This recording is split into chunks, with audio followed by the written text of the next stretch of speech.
क्या हो अगर किसी के पास समय यात्रा की ऐसी शक्ति आ जाए जिससे वो समय यात्रा करके पास्ट में उस इंसान से मिल सकता है जो अब इस दुनिया में नहीं रहा, पर वो चाहकर भी उसे नहीं बचा सकता, क्योंकि अगर उसने अतीत में उसे बचाया तो भविष्य में उसे किसी और को खोना पड़ेगा, पर उसी का अतीत का रूप उस इंसान को बचाना चाहता है।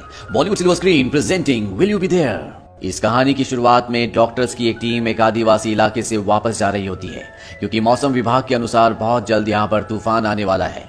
और जब इन्हीं की टीम का आखिरी डॉक्टर, जिसका नाम किम है, वो हेलीकॉप्टर में बैठने वाला होता है, तभी उसके सामने एक आदमी आता है जो कि बहुत बूढ़ा होता है। उसके हाथ में एक छोटी सी बच्ची होती है जिसे मेडिकल ट्रीटमेंट की जरूरत है, पर किम हेलीकॉप्टर में बैठ जाता है क्योंकि ये आखिरी हेलीकॉप्टर होता है जो इन्हें यहाँ से बाहर ले जा सकता है। लेकिन किम को एहसास होता है कि उस बच्ची के प्रति उसकी जिम्मेदारी है, इसीलिए वो हेलीकॉप्टर से उतर जाता है। हालांकि उसके साथ काम करने वाली लेडी उसे बोलती भी है कि अगर तुम हमारे साथ नहीं चले तो 2 हफ्ते बाद तुम्हारी अगली फ्लाइट होगी, पर किम उसकी बात नहीं सुनता और वो उस बच्ची का ट्रीटमेंट करने के लिए वहां पर उतर जाता है।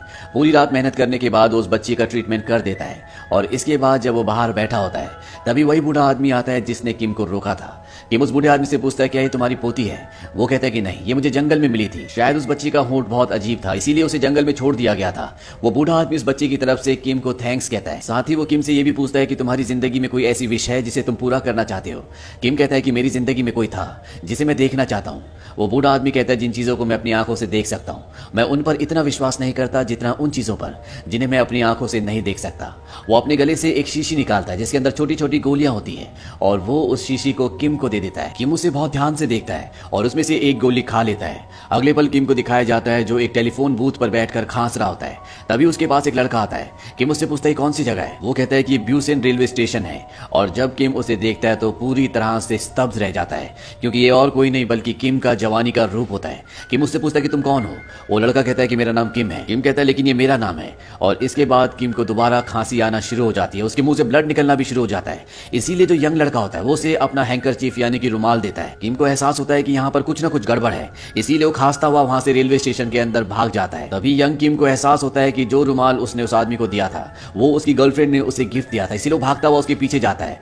वो एक वॉशरूम में पहुंच जाता है। वो देखता है कि वहां पर किम के खून के निशान होते हैं। वो वॉशरूम के अंदर है। वो उसे बाहर से नॉक करके कहता है कि मुझे मेरा रुमाल चाहिए क्योंकि ये मेरी गर्लफ्रेंड का है। और अगले पल में दिखाया जाता है कि ओल्ड किम फ्लाइट के वॉशरूम में पूरी तरह से अचेत पड़ा होता है।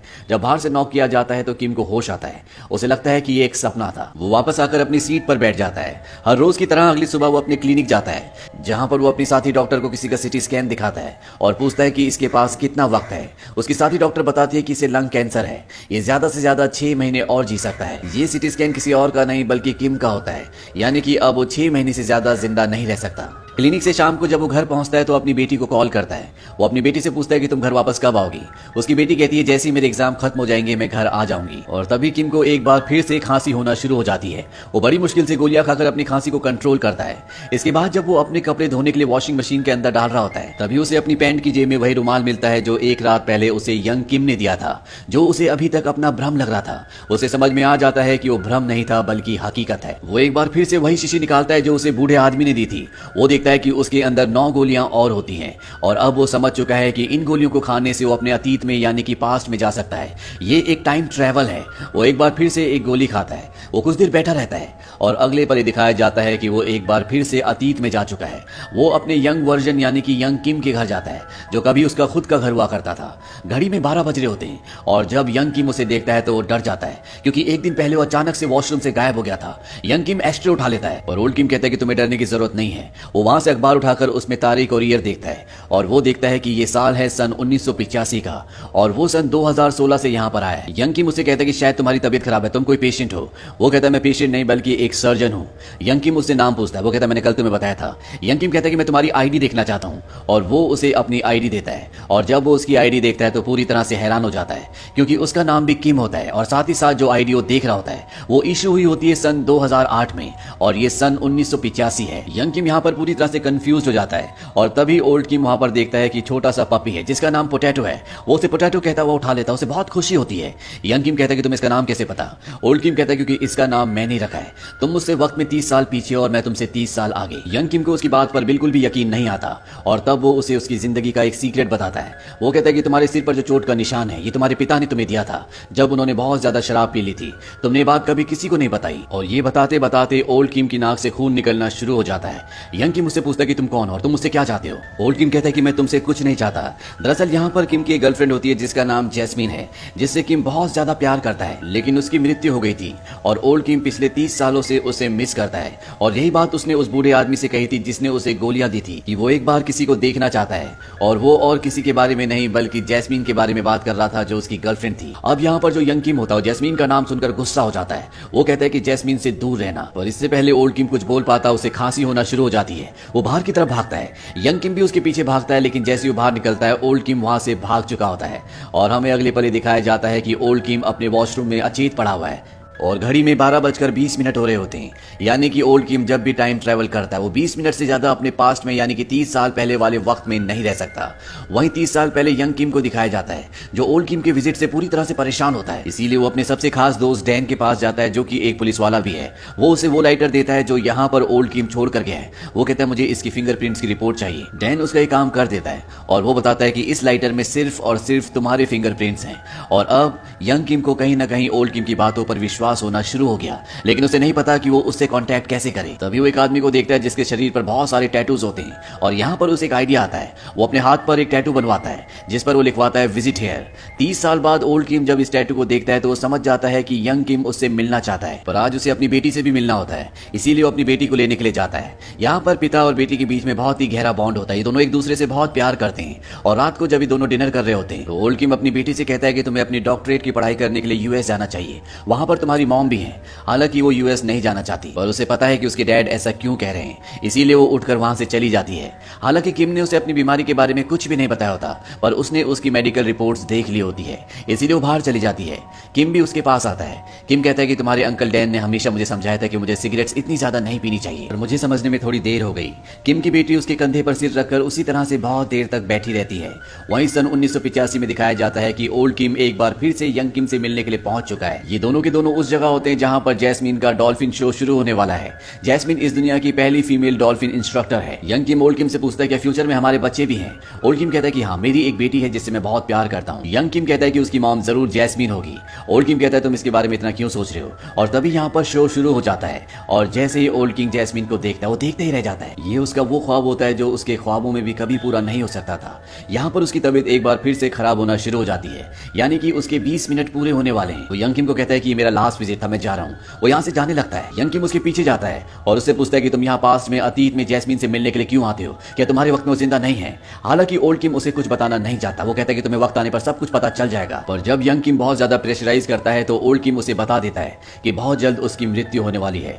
यंग किम पूछता है कि कैसे, पर इससे पहले कि ओल्ड किम उसे बताता उसका वक्त हो जाता है और वो वहां से गायब होकर वापस अपने वक्त में आ जाता है। पर सन 1985 में यंग किम पूरी तरह से परेशान हो जाता है और जब वो जैस्मीन के साथ गाड़ी में होता है तो बहुत ज्यादा इमोशनल हो जाता है। वहीं फ्यूचर में ओल्ड किम को दिखाया जाता है जो रिकॉर्ड पर गाना सुन रहा होता है और तभी उसका रिकॉर्ड बंद हो जाता है और जब वो रिकॉर्ड चेक करता है तो उस पर एक मैसेज होता है और ये मैसेज सन 1985 से यंग किम ने लिखा होता है। इस पर लिखा होता है कि मॉम की एल्बम को देखो, और जब वो मॉम की एल्बम खोलता है तो वहां पर एक लेटर होता है जो सन 1985 में यंग किम ने रखा होता है और ठीक 30 साल बाद यहाँ पर ये ओल्ड किम को मिलता है। इस पर यंग किम ने लिखा होता है कि तुम मुझे आधी बात बताकर चले गए, अब मैं पूरी तरह से परेशान हूँ। अगर तुम मुझसे वापस मिलने के लिए नहीं आए तो मैं तुम्हारी पूरी जिंदगी बर्बाद कर दूंगा। अब पूरा कंट्रोल मेरे हाथ में है। इसीलिए ओल्ड किम को एक बार फिर से यंग किम से मिलने के लिए जाना पड़ता है। यंग किम कहता है कि मुझे बताओ कि जैस्मीन की मृत्यु कैसे हुई थी ताकि मैं उसे बचा सकूं। ओल्ड किम कहता है कि मैं ऐसा नहीं कर सकता।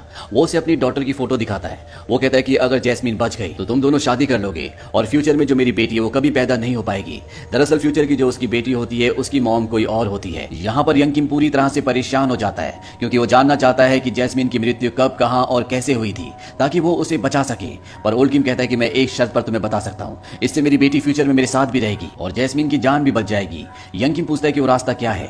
ओल्ड किम कहता है कि उसकी जान बचाने के बाद तुम्हें उससे ब्रेकअप करना होगा और ठीक उसी तरह से रहना होगा जिस तरह से तुम उसके मरने के बाद रहते। इस तरह से तुम फ्यूचर में उस लड़की से मिल पाओगे जिससे तुम्हारी बेटी होगी और आने वाला भविष्य ठीक वैसे ही होगा जैसा कि अब है, यानी कि मेरी बेटी मेरे साथ रहेगी। यंग किम को ना चाहते हुए भी उसकी बात माननी पड़ती है।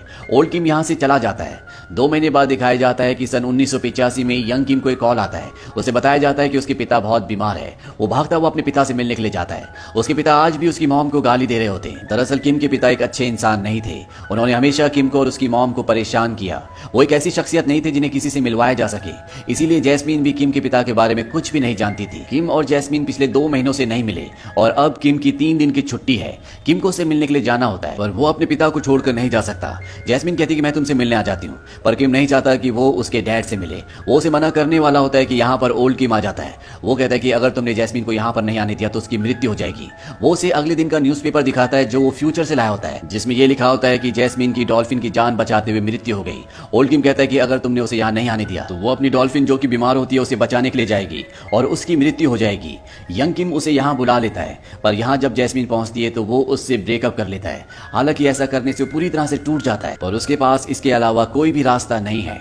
उसके डैड की मृत्यु हो जाती है और जब उसके डैड के फ्यूनरल पर उसका सबसे अच्छा दोस्त डैन आता है, वो फ्रस्ट्रेशन में उसे भी अपनी जिंदगी से दूर जाने के लिए कहता है और यहाँ पर इन दोनों की दोस्ती जो कि बहुत गहरी होती है वो हमेशा के लिए टूट जाती है। वहीं फ्यूचर में दिखाया जाता है कि ओल्ड किम अपने सबसे अच्छे दोस्त डैन से मिलने के लिए जाता है, पर जब डैन ओल्ड किम को देखता है तो पूरी तरह से हैरान होता है। वो कहता है कि 30 साल बाद अचानक तुम मुझसे मिलने क्यों आ गए? तुम भूल गए तुमने मेरे साथ और जैस्मीन के साथ क्या किया था? यानी कि 30 साल पहले फ्यूनरल वाले दिन इन दोनों की दोस्ती टूट गई थी। उसके बाद इन दोनों ने कभी भी बात नहीं की। ओल्ड किम वापस अपने घर आ जाता है और तभी उससे डैन का कॉल आता है जो कुछ देर पहले उससे बात भी नहीं करना चाहता था। वो उसे कहता है कि तुम घर आ जाओ, हम पार्टी करेंगे, मैं कब से तुम्हारा इंतजार कर रहा हूँ।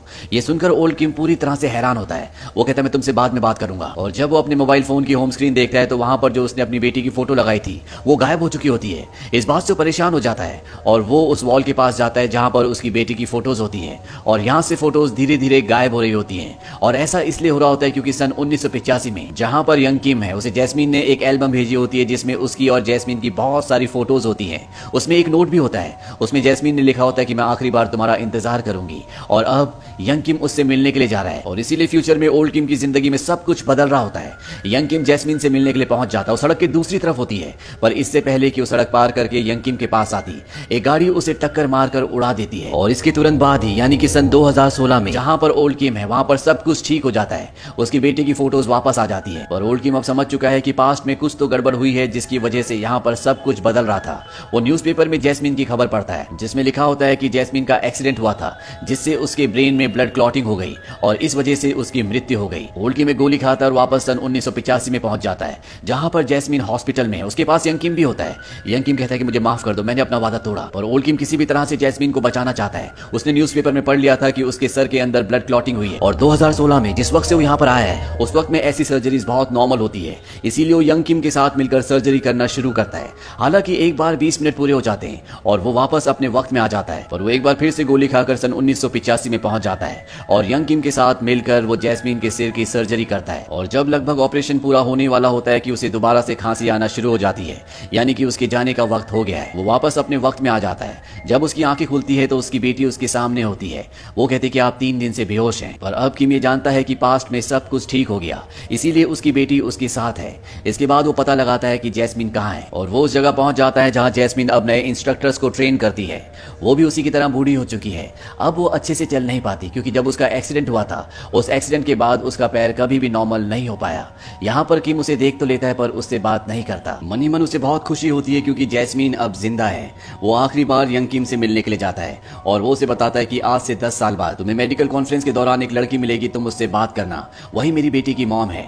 इसके बाद ओल्ड किम वहां से चला जाता है और 10 साल बाद हमें दिखाया जाता है कि यंग किम एक लड़की से मिलता है जो कि उसके काम से, उसकी स्पीच से बहुत ज्यादा इंप्रेस्ड होती है। ये वही लड़की है जिसके बारे में ओल्ड किम ने उसे बताया था। ये दोनों बहुत अच्छा टाइम स्पेंड करते हैं। उसके बाद वो लड़की वापस अपनी कंट्री चली जाती है।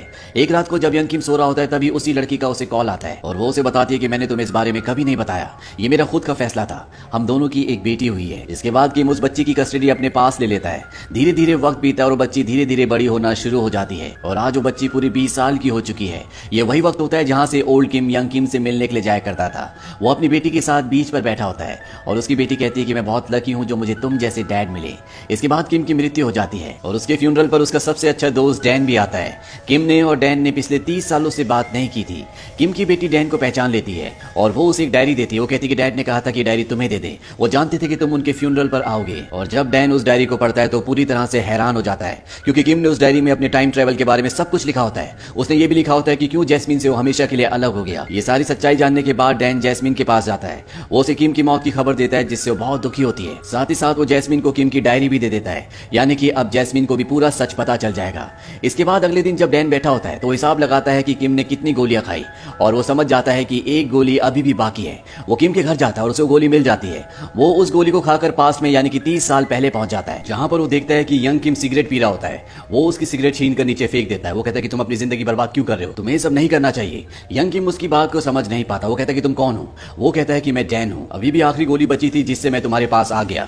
दरअसल ये यंग किम का वो टाइम होता है जब वो ओल्ड किम से मिल चुका होता है, इसीलिए उसे टाइम ट्रेवल के बारे में, पिल्स के बारे में पता होता है। डैन यंग किम को कहता है कि हमने 30 सालों तक बातें नहीं की, इससे पहले कि मैं तुमसे दोबारा मिलता तुम्हारी मृत्यु हो चुकी थी। वो यंग किम से बहुत बातें करता है, लेकिन उसे ये बताना भूल जाता है कि उसे लंग कैंसर हुआ था। अब उसका टाइम हो जाता है और वापस वो अपने वक्त में आ जाता है। उसे इस बात का बहुत दुख होता है कि उसने यंग किम को लंग कैंसर के बारे में कुछ भी नहीं बताया। वो उसके घर जाकर उसे बहुत आवाज लगाता है, लेकिन किम का कुछ भी पता नहीं होता। वहीं दूसरी तरफ ये दिखाया जाता है कि जैस्मिन से मिलने के लिए किम पहुंच चुका है, यानी कि किम ने सिगरेट पीना छोड़ दिया था। वो समझ गया था कि डैन ने उसकी सिगरेट छीनकर इसीलिए फेंकी थी क्योंकि उसकी मौत का कारण यही सिगरेट थी। यहाँ प्रेजेंट टाइम में दिखाया जाता है कि किम और जैस्मिन अब एक दूसरे के सामने हैं। किम जैस्मिन को कहता है कि कितने वक्त से हम एक दूसरे से दूर हैं, और ये दोनों एक दूसरे को